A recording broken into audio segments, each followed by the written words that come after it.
अब हम आपको यह बताएंगे कि इस समय पूरे देश में भगवान श्री राम के नेत्रों के बारे में चर्चा क्यों हो रही है और उनकी प्राण प्रतिष्ठा को देखकर करोड़ों लोगों की आंखों में आंसू क्यों आ गए थे। लेकिन उससे पहले आप रामलला की आज की छवि के दर्शन कर लीजिए। मैं जानता हूं करोड़ों परिवार भारत में ऐसे हैं जो जल्दी से जल्दी रामलला के दर्शन करना चाहते हैं लेकिन अभी जा नहीं पा रहे हैं, इसलिए आप ब्लैक एंड व्हाइट में कम से कम हमारे पास जब भी मौका आएगा हम आपको रामलला के दर्शन कराते रहेंगे। तो आज के दर्शन आप कर लीजिए जिसमें उन्होंने पीले वस्त्र धारण किए हुए हैं और मंदिर ट्रस्ट ने बताया है कि अयोध्या में राम मंदिर आने वाले लाखों लोगों ने दान देने के तमाम रिकॉर्ड तोड़ दिए हैं। इतना दान और इतना चंदा आ रहा है। पहले दिन 23 जनवरी को लोगों ने राम मंदिर की दान पेटियों में 3 करोड़ 17 लाख रुपए का दान राम मंदिर को दिया। एक दिन में 3 करोड़ 17 लाख, और एक बहुत बड़ी बात है क्योंकि यह पैसा लोगों ने स्वेच्छा से राम मंदिर में रखी गई दान पेटियों में डाला है। कल हमने आपको यह भी बताया था कि जब किसी प्रतिमा को देखकर लोगों में एक साथ आनंद का भाव जागे और एक अदृश्य शक्ति उनके हृदय को छूने लगे तो इसी से पता चलता है कि उस प्रतिमा में भगवान के प्राण स्थापित हो चुके हैं। कल बहस यह चल रही थी, विश्लेषण हमने आपके लिए यह किया था कि यह कैसे पता चलता है कि प्राण प्रतिष्ठा हो गई है। तो यह पता चला कि प्राण प्रतिष्ठा जब होती है, भगवान का वास जब उस प्रतिमा में हो जाता है तो सबसे पहले जो आसपास के लोग हैं उन्हें आनंद की अनुभूति होने लगती है और उनके हृदय में वो अनुभव पैदा होता है। वो उसको समझ पाते हैं, अनुभव कर पाते हैं कि उनके भगवान उनके आसपास है। और कल मैंने आपको अपने अनुभव से भी यह बताया था कि उस दिन वहां मौजूद तमाम लोग एक साथ भावुक हो गए थे। वहां जितने लोग मौजूद थे एक साथ उनकी आंखों से आंसू बह रहे थे, आंसू रुक नहीं पा रहे थे। कल मैंने आपको अपने अनुभव से यह बात बताई थी और आपसे यह भी कहा था कि आप भी अपना अनुभव शेयर कीजिए। आप लोग टीवी पर आपने देखे होंगे प्राण प्रतिष्ठा के जो उनकी तस्वीरें हैं और आप में से बहुत बड़ी संख्या में लोगों ने हमें पत्र लिखे हैं, चिट्ठियां लिखी हैं, सोशल मीडिया पर लिखा है और मैंने जो आपसे कहा कि उस समय आपको कैसा अनुभव हुआ था आप हमें उसके बारे में बताएं, तो बहुत बड़ी संख्या में लोगों ने उसके बारे में बताया है। और कुछ एक दर्शकों की चिट्ठियां मैं आपके सामने पढ़ता हूं। संगीता खत्री हमारी एक दर्शक हैं, उन्होंने हाथ से लिखकर एक चिट्ठी भेजी है जो आपकी स्क्रीन पर है, अपने हाथ से देखिए। और मैं आज के जमाने में देखिए कौन हाथ से चिट्ठी लिखता है, लेकिन वो लिख रही हैं और कहती हैं कि हमने भगवान के नेत्र देखे और बस दर्शन करते ही आंखें भर आईं। मेरा बेटा लैपटॉप पर काम कर रहा था, उसका ध्यान अपने काम पर था। उसने मुझे रोते हुए देखा और पूछा क्या हुआ। मेरे पास जवाब नहीं था, आंसू रुक नहीं रहे थे। जब शक्तियों के दर्शन होते हैं और उनकी उपस्थिति वहां रहती है तो ऐसा ही अनुभव होता है, ऐसा संगीता जी कह रही हैं। फिर वो कहती हैं यदि मन पवित्र हो, भक्ति सच्ची हो, अहंकार ना हो तो भगवान जरूर आते हैं। हमने अपने जीवन में कई बार अनुभव किया है पर साझा नहीं किया क्योंकि सामने वाले को झूठ लगता है। देखिए ये भी एक बड़ी बात है, हो सकता है आपको भी अनुभव रहा हो। और संगीता जी कहती हैं कि मुझे अनुभव हुआ लेकिन मैं किसी से शेयर नहीं करती थी, ये सोचकर कि लोग शायद मजाक उड़ाएंगे या बोलेंगे कि मैं झूठ बोल रही हूं। फिर वो कहती हैं कि आपके शो के माध्यम से अगर आप नई पीढ़ी को विश्वास दिला सकें तो उनके जीवन में भी नई तरंग, उत्साह आ जाएगा। तो ये संगीता जी की चिट्ठी मैंने आपको पढ़कर सुनाई। इसके अलावा भी बहुत सारे लोगों ने हमें ईमेल लिखे हैं। देखिए दिलीप सिंह भिलाई से लिखते हैं, मैं एक एक करके पढ़ के बता रहा हूं।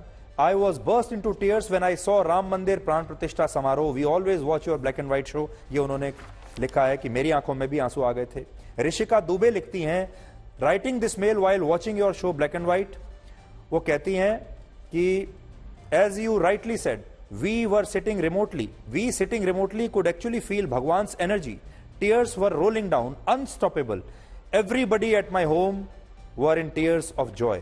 तो ऋषिका कह रही हैं कि उनके घर में तमाम लोग जो है उनको आंसू आ रहे थे। देखिए अभी अगली तस्वीर ये निहारिका पाल ने हमें भेजी है और वो लिखती हैं we are so happy Sudhir sir, it is not just murti, it's an emotion for us. और देखिए उन्होंने अपनी फोटो लगाकर हमें भेजी है कि कैसे वो टीवी पर ही भगवान श्री राम के दर्शन कर रही हैं प्राण प्रतिष्ठा के दिन। इसी तरह सरिता मित्तल हमारी एक दर्शक हैं, वो ये कह रही हैं कि वो न्यूजीलैंड में रहती हैं और न्यूजीलैंड में वो यूट्यूब पर ये देख रही थी प्राण प्रतिष्ठा का कार्यक्रम, और वो लिख रही हैं कि I am a mentally and emotionally very strong person, educated, और मेरी उम्र है 53 वर्ष। और जब ये सब चल रहा था, I was alone in the room, I kept watching and tears kept running through my eyes. I had a strange sensation, was filled with joy, was smiling and crying at the same time. I could sense as if Ram, in the form of a 5-year-old, was happy, was playing and running around in the courtyard of the temple. How could anyone take away from him what belonged to him? वो ऐसा लिखती हैं और फिर कह रही हैं, I could never imagine myself crying like that, but it did happen. You can't imagine the sensation, the joy and the tears that I experienced.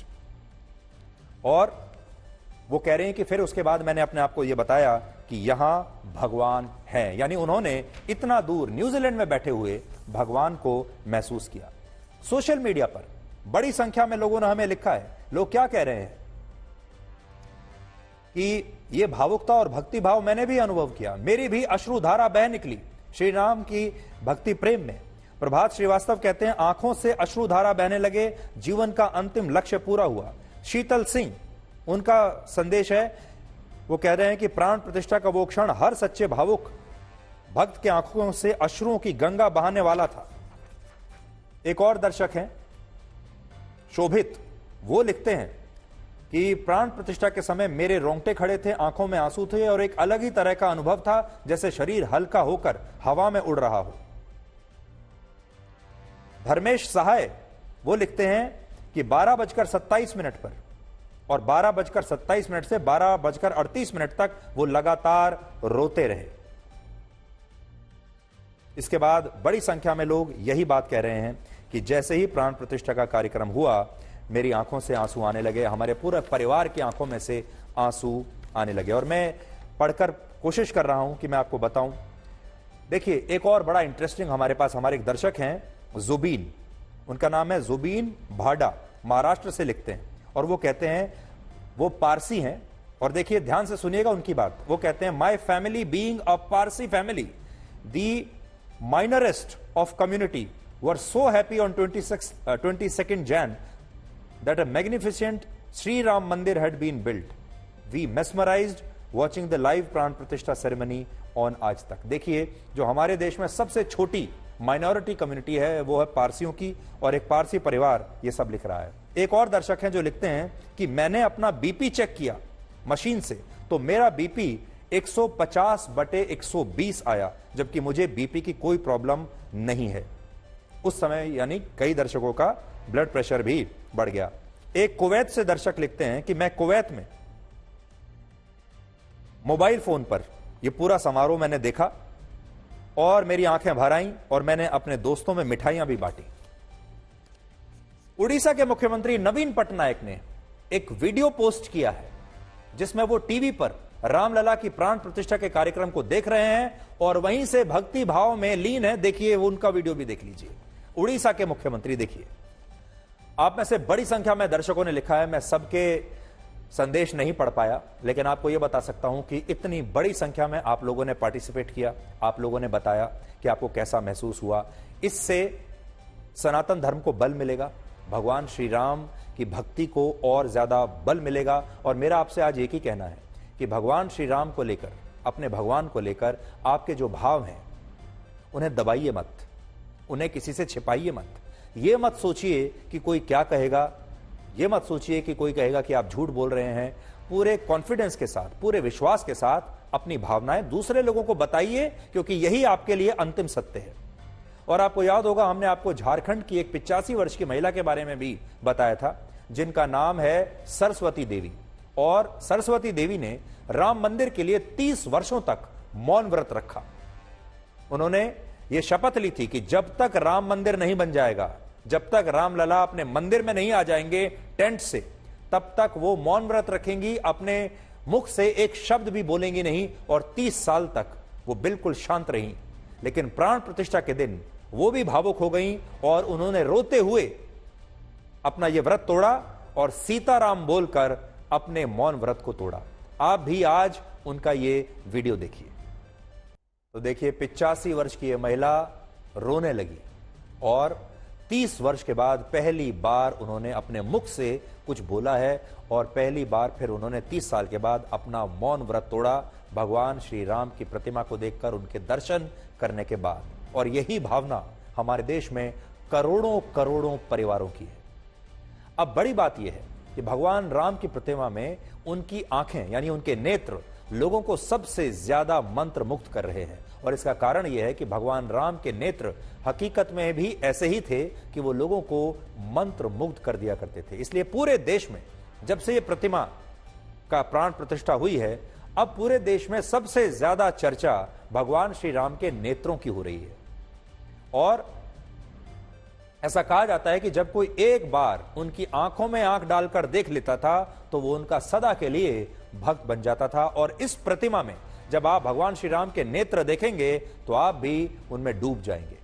Ramayan, Ramcharitmanas, Padma Purana और भागवत पुराण में भगवान राम की आंखों को कमल पत्र के समान बताया गया है, जिसके लिए पद्म पत्राक्ष, कमल पत्राक्ष और कमल लोचन जैसे शब्दों का प्रयोग किया गया है। पद्म प्रताक्ष और कमल प्रताक्ष मन हरने वाले होते हैं और इसीलिए जब रामलला की प्रतिमा में उनके प्राणों की स्थापना हुई तो इस प्रतिमा के नेत्रों ने सबको मंत्र मुग्ध कर दिया और लोगों की आंखों से अपने आप अश्रु बहने लगे। तो आपने भी देखा होगा पूरे देश में इस समय लोग भगवान श्री राम के नेत्रों के बारे में चर्चा कर रहे हैं। और एक और बड़ी खबर इस समय हमारे पास ये आई है कि वक्फ बोर्ड के अध्यक्ष ने यह ऐलान किया है कि अब से आधुनिक मदरसों में भगवान श्री राम की कथा को भी पढ़ाया जाएगा छात्रों को। और वक्फ बोर्ड के अध्यक्ष ने, जो उनका नाम है शादाब शम्स, उन्होंने कहा है कि इस देश को औरंगजेब जैसे शासकों के बारे में नहीं बल्कि भगवान श्री राम के बारे में पढ़ना चाहिए, उनकी कहानी को पढ़ना चाहिए। तो देखिए, यह भी एक बहुत बड़ी बात है और कितना बड़ा बदलाव है कि अब हमारे देश के मदरसों में, चाहे कुछ मदरसों में ही सही, वक्फ बोर्ड के अध्यक्ष का यह कहना है कि मदरसों में वो चाहते हैं कि भगवान राम की कहानी छात्रों को पढ़ाई जाए। तो हमने आपको कहा था कि एक बदलाव आएगा और देखिए वो बदलाव कैसे धीरे धीरे आ रहा है। सबसे बड़ी बात यह है कि ये जो वक्फ बोर्ड है मुसलमानों की एक संस्था है। मुसलमानों की इस संस्था ने कितना बड़ा बयान दिया है, कितना सकारात्मक बयान दिया है। और इस बयान से आप देखिए इन दोनों जो संप्रदाय हैं उनके बीच में कितनी गहरी दोस्ती होगी, कितने गहरा प्यार का एक नया रिश्ता बनेगा। और हम पहले दिन से ये बात कह रहे हैं कि अयोध्या में जो राम जन्मभूमि है वो देश के हिंदुओं के लिए तो जीवन और मृत्यु का प्रश्न था, क्योंकि उनके भगवान का यहां जन्म हुआ था, वो इस स्थान को छोड़ नहीं सकते थे। लेकिन मुसलमानों के लिए बाबरी मस्जिद सिर्फ एक प्रॉपर्टी थी, वो भी डिस्प्यूटेड प्रॉपर्टी। वहां उस मस्जिद का कोई महत्व नहीं था, उस मस्जिद में वो नमाज भी नहीं पढ़ते थे। उस समय अगर मुसलमानों के जो नेता थे उन्होंने सही कदम उठाया होता, सही फैसला अगर उन्होंने लिया होता और वो ये कह देते कि हमारे लिए इस मंदिर का इतना महत्व नहीं है जितना कि हिंदुओं के लिए राम जन्मभूमि का महत्व है, हम इस प्रॉपर्टी को, इस स्थल को खाली करते हैं, आप ले लीजिए और अपने भगवान का विशाल भव्य मंदिर बनाइए, तो सोचिए हमारे देश की जो आज तस्वीर है ये बदल चुकी होती। उस समय अगर मुस्लिम समाज के नेताओं ने अपनी बुद्धि से काम लिया होता, लेकिन उस समय राजनीति हुई, नेताओं ने नेतागिरी की, उसके बाद बाकी के जो दूसरे नेता थे उन्होंने इसमें एक बहुत बड़ा वोट बैंक देखा और फिर 500 वर्षों तक आप देखिए ये विवाद चलता ही चला गया।